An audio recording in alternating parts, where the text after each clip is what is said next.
मेरे साथ council of ministers में मंत्री श्री पंकज चौधरी जी, CBDT chairman Nitin Gupta ji, member प्रज्ञा सक्सेना जी और प्रिंसिपल कमिश्नर देवेंद्र चौधरी जी और अधिकारीगण, गोरखपुर के वरिष्ठ नागरिकगण, पत्रकारगण, आप सबको मेरा विनम्र नमस्कार। ये मेरा पहला विजिट है गोरखपुर और जैसे अंग्रेजी में कहते हैं, first impression is the best impression. Gorakhpur इतना सुंदर शहर, I didn't think it will be so beautiful.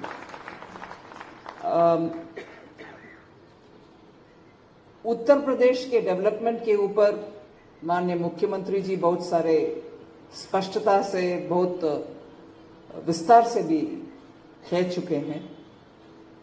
सिर्फ मैं एक आध विषय केंद्र सरकार के द्वारा जो प्रयत्न चल रहे हैं उसको जोड़ना चाहती हूं उसमें, और उस संदर्भ में पूर्वी उत्तर प्रदेश के लिए ये भवन के द्वारा प्रत्यक्ष कर के अधिकारीगण सेवा के लिए कटिबद्ध है और डेडिकेटेड है। इसको मैं आश्वासन के रूप में दिलाना भी चाहती हूं। इस भवन के ऊपर और उसमें क्या क्या फैसिलिटीज है उसके ऊपर भी नितिन गुप्ता जी विस्तार से बोल दिए। मैं उस संदर्भ में बहुत सारे जोड़ना नहीं चाहती, मगर मोदी जी के नेतृत्व में हम कैसे केंद्र सरकार के द्वारा एक विषय बार बार प्रूव करके आ रहे हैं, मतलब साबित करते आ रहे हैं, जिसका शिलान्यास उसका उद्घाटन। कभी भी एक विषय को उठाओ और शिलान्यास करो और उसके ऊपर भूल जाओ। एक कभी प्रधानमंत्री मोदी जी के अंडर में जब काम करते हो वो होने नहीं देंगे, शिलान्यास भी और उद्घाटन भी। ऐसे ही ये प्रत्यक्ष कर भवन, मैं इस संदर्भ में इससे पहले इधर से ही मिनिस्ट्री ऑफ फाइनेंस में एमओएस हमारे पंकज जी के स्थान पर पहले जो शुक्ला जी थे, उनके समय पर वो एमओएस जब थे इधर इसका शिलान्यास हुआ, मगर इसी सरकार के द्वारा अभी माननीय मुख्यमंत्री जी के समक्ष में इसका लोकार्पण भी हो रही है। इसमें जरूर एक स्पिरिट को आपके सामने रखना चाहती हूं। अब समय पर प्रोजेक्ट को पूरा होने की गारंटी है, मोदी के गारंटी। मैं इसको बार बार इस क्षेत्र में पूर्वी उत्तर प्रदेश में जब मैं हूं उसको याद दिलाना चाहती हूं, 4 उदाहरण लेकर के। गोरखपुर का फर्टिलाइजर प्लांट का रिवाइव करना, पुनर्उद्घाटन करना और उसके लिए फर्टिलाइजर के लिए गैस सप्लाई वगैरह पूरे इंतजाम करने के बाद जुलाई 2016 में उसका रिवाइवल का प्रपोजल वगैरह हुआ और दिसंबर 2021 को कोविड बीच में आया, तब भी उसका लोकार्पण किया है माननीय प्रधानमंत्री जी। फिर एम्स गोरखपुर दिसंबर 2021 में उसका इनॉग्रेशन हुआ। 5 साल के अंदर उस काम को भी खत्म करवाया, क्योंकि फाउंडेशन स्टोन जुलाई 2016 में हुआ, उसका उद्घाटन दिसंबर 2021 में हुआ है। उसका भी बीच में कोविड एक आतंका। ऐसे ही ICMR, Indian council for medical research, वो भी गोरखपुर में 2018 में शुरू फाउंडेशन का काम हुआ है। फिर दिसंबर 2021 में उसका भी उद्घाटन हुआ। 3 ही साल में उसको बना करके लोकार्पण किया है। फिर वेरी इंपॉर्टेंट सरयू नहर नेशनल प्रोजेक्ट 11 दिसंबर 2021 में प्रधानमंत्री जी उसको इनॉग्रेट किया। इसमें एक याद दिलाने वाली बात है, 1978 में ये प्रोजेक्ट शुरुआत हुआ था, 1978 में। फिर प्रधानमंत्री मोदी जी 2021 में उसका शुरू कर रहे हैं काम करने के लिए। और 78 से 2021 तक पता नहीं इतना देरी क्यों हुआ है, मगर जब पीएम मोदी ने 2021 में उसको इनॉग्रेट किया, उसका फायदा 14 लाख हेक्टेयर जमीन को खेती करने के लिए मिल रहा है। और 29 लाख फार्मर्स, किसान, 29 लाख किसान के लिए वो 6,200 गांव में रहते हैं। ऐसे किसानों को 29 लाख किसानों को उस सरयू नहर नेशनल प्रोजेक्ट के वजह से पानी मिल रहे हैं उनके खेती बाड़ी करने के लिए।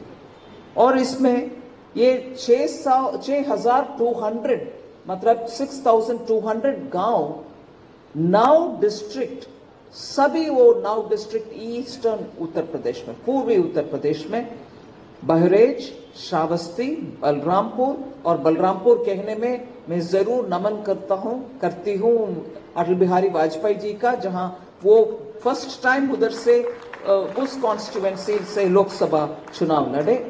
गोंडा, सिद्धार्थनगर, बस्ती, संत कबीर नगर, गोरखपुर और महाराजगंज, इन सभी डिस्ट्रिक्ट्स में पानी इरिगेशन के लिए उस प्रोजेक्ट के द्वारा जाती है, जो 78 से पेंडिंग है। 21 में नरेंद्र मोदी जी के द्वारा उद्घाटन होती है। प्रोडक्ट इस क्षेत्र का एग्रीकल्चर का विस्तार बेनिफिट हुआ है। ये सिर्फ चार उदाहरण के साथ मैं पूर्वी उत्तर प्रदेश के लिए जितना भी बड़े प्रोजेक्ट्स है वो सब प्रधानमंत्री मोदी जी के नेतृत्व में, और हमारी डायनामिक उत्तर प्रदेश के चीफ मिनिस्टर, मैं बार बार ये शब्द डायनामिक क्यों उपयोग कर रही हूं, मैं 1 मिनट में उसको एक्सप्लेन करती हूं। अगर मेरे नंबर गलत है तो चीफ मिनिस्टर साहब उसको करेक्ट करिए। उत्तर प्रदेश में 75 डिस्ट्रिक्ट्स हैं, ठीक है। साल में कितना सप्ताह है, फिर कितना वीक्स है, 52। हर जिला में कम से कम एक बार, कई बार 2 बार भी जाते हैं एक जिला में, विद इन 1 ईयर, जिसमें 52 वीक्स है। 75 डिस्ट्रिक्ट में एक बार कम से कम जाने वाले एक चीफ मिनिस्टर है, तो वो तो हमारे माननीय मुख्यमंत्री योगी जी महाराज जी। सो डायनेमिक का शब्द मैं वैसे नहीं उपयोग कर रही हूं, इंजन की तरह घूमते रहते हैं, हर जिला घूमते रहते हैं और काम करते रहते हैं। मैं अपॉइंटमेंट अगर उनसे लेना है लखनऊ में मांगना वेस्ट है। मैं उस दिन उस सप्ताह कहां होंगे उधर जाना ही बेहतर होगा। ऐसे हेडक्वार्टर नहीं, हर डिस्ट्रिक्ट ही मेरा हेडक्वार्टर, ऐसे मानते हुए डायनेमिकली मूव करते हुए एक राज्य, बड़ा सा राज्य को चला रहे हैं, तो वो dynamic chief minister Yogi Adityanath महाराज जी है। मैं रेवेन्यू कलेक्शन का एक विषय आपके सामने रखना चाह रही हूं। सीबीडीटी भी, डिपार्टमेंट ऑफ रेवेन्यू भी अच्छा सा एफिशिएंट टेक्नोलॉजी को उपयोग करते हुए आज डायरेक्ट टैक्स कलेक्शन को इम्प्रूव किया है। देश का डेवलपमेंटल काम के लिए पैसा इसलिए मिल रहा है। लास्ट डेटा मेरे पास जनवरी का, मगर अभी ही नितिन गुप्ता जी बोल रहे थे कि लेटेस्ट नंबर इससे ज्यादा है। 16.77% साल में इंक्रीज हुआ है gross income tax collection, direct tax collection, और इसमें रिफंड भी समय पर लोगों को मिल रहा है। 2.48 लाख करोड़ 1 अप्रैल 2023 के अंदर ही वापस दे दिए। सो 1 अप्रैल 2023 से लेकर 10 जनवरी 2024 तक, पूरे साल नहीं, 2 महीना बाकी रहते हुए भी इस साल खत्म होने का, 10 जनवरी तक 2.48 लाख करोड़ का रिफंड खत्म हो गया है, वापस दे चुके हैं। इसीलिए हम इस साल 433% बढ़ोतरी की है इन्वेस्टमेंट कैपिटल के लिए। Capital expenditure 11.11 lakh crore. ये नंबर इसीलिए हो पाया कि टैक्स कलेक्शन अच्छा चल रही है और इस साल इंटरिम बजट के द्वारा एक छोटा सा कदम हमने उठाया, मगर लगता है छोटा सा कदम, मगर इसका बेनिफिट 1 करोड़ टैक्स पेयर, जो छोटा सा टैक्स पेयर है, मीडियम मिडिल क्लास का टैक्स पेयर है, उनका बेनिफिट मिला है।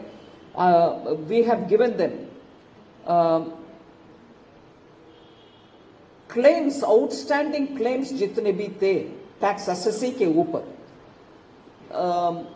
1962 से आपसे आने वाले बाकी पैसा बकाया, 1970 का बकाया, 1980 का बकाया, ऐसे करके अमाउंट बढ़ते गए। लोगों को नोटिस भेजने में उनको डर आता था कि ये क्या है, 60 का 70 का क्लेम अभी लेके आ रहे। सो उसमें एक राहत दिलाने के लिए 25,000 रुपीस तक राहत, मतलब अब पे करने का आवश्यकता नहीं है अप टू 2009-10 का क्लेम्स के ऊपर, और 2010-11 से 2014-15 तक का क्लेम्स का 10,000 रुपीस तक एक असेसी अगर बकाया है तो वो बकाया भरने का आवश्यकता नहीं है, राहत दिला दिया। ऐसे कदम हम टैक्स पेयर बेनिफिट के लिए ले आ रहे हैं, जिससे छोटे टैक्स पेयर को लगता है कि टैक्स डिपार्टमेंट रीजनेबली चल रही है, ओवर क्लेम्स नहीं कर रहे हैं। ग्रीवेंसेस फेसलेस सिस्टम जब लेके आए, माननीय प्रधानमंत्री जी के गाइडेंस को हमने पूरा पालन किया। फेसलेस करो, individual tax assessee income tax commissioner के सामने या ऑफिसर के सामने बैठना नहीं है। सब फेसलेस करने में किसको मालूम नहीं होना चाहिए कौन किसका अकाउंट डील कर रहा है। इसको ले आए, उसके कारण शिकायत 60% कम हुआ है। फेसलेस के कारण शिकायत कम होने का इंडिकेटर क्या है? लोगों के मन में प्रेशर नहीं है, वो कंप्लेन करने के लिए सामने आने आवश्यक नहीं समझता है, इसलिए 60% रिडक्शन वेरी इंपॉर्टेंट है। टैक्स असेसमेंट प्रोसेस का टाइम भी कम हो गया है।